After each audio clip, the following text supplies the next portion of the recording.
Well, sir, who the heck are you? Who the heck am I? Well, my name is Charlie Casey.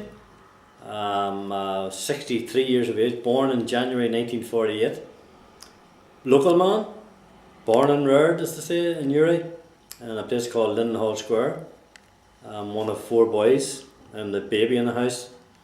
Married man, 3 children, 4 grandchildren. Oh my goodness. Have checkered background. I'm a Republican, I'm a Sinn Féin councillor, former prisoner, spent a number of years in Long Cash back in the 70s. Decided to enter politics,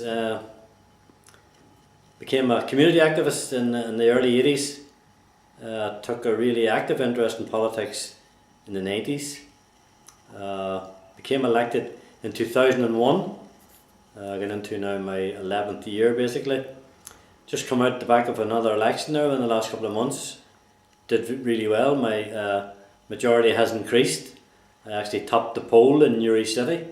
The people's champion, could I say that? So really enjoying my life. You've got bragging rights there. If you top the poll, you've got bragging rights. You're a hero for a day. A hero for a day.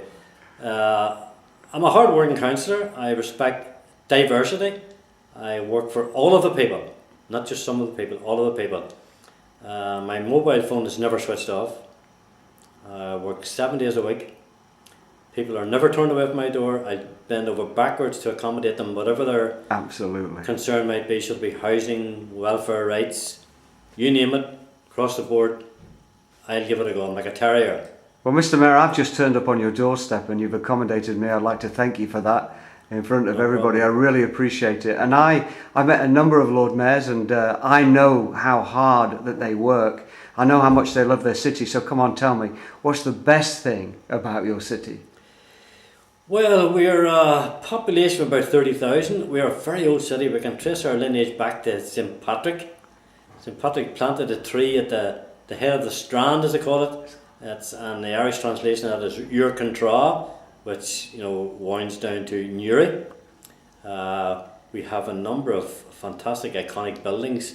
Our new museum, which is known as Bagnall's Castle, is named after a man, Nicholas Bagnall, who was a bit of a scallywag in his day, I believe. But we'll not go into the politics of that. But it's he ran away for charges of murder. I've read a bit of history about him. So he lived in the Cistercians had a monastery.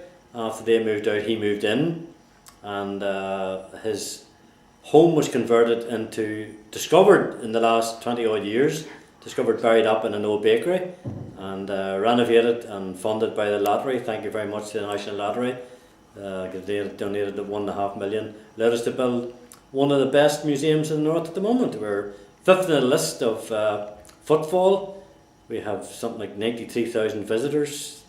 And we're really working well. We're a good people, a very open-hearted, warm-hearted nation, the Irish people in general, and Newry people in particular, and I wouldn't move anywhere else. Well, I've told you, Mr. Mayor, I've put on weight since I've been over here, so my goodness me, I know the hospitality is real good. It's not doing my waistline much good, though. No, and as I said to you earlier, this is guaranteed to put 2 stone weight on. I used to be able to go to the gym.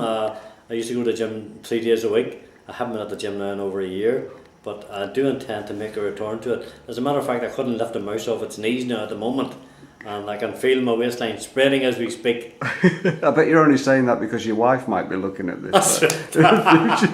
No, we're married now. Me and Brady's married 31 years, and I'm actually 4 days older than Brady. She was born on the 26th of January, and I was born on the 22nd of January 1948. Right. We have a lot in common, and we have 3 lovely children and 4 beautiful grandchildren, and they all live close by and they all rally around it. You're a blessed man, that's for sure. There's no doubt about it. Can't complain. Mr. Mayor, one of the reasons that I'm going around is that you've obviously seen the riots on the cities and the streets in Britain and stuff like that. I'm trying to ask people who are in authority like yourself, is the Bible, is God's book, is it still relevant to 21st century people? Is it relevant to your city? What would be your reply to that, Mr. When I was Mayor? growing up, I know in where I lived at home, we used to kneel together and say the rosary. Right. now, and we carried on that tradition for a number of years. But that seems to have died out in the majority of families that I'm aware of. And there's even a fall away from all the churches currently. And I don't know if people find the Bible or religion relevant to them. People struggle with it. And people see how churches are behaving, how the leaders in some of the churches are behaving. And they're not role models for any of us. So they have a fight, a campaign on their hands to win back their congregations. And that's all faiths. Yes. And whether that is a factor, whether religion or the lack of it, or the lack of proper Bible reading,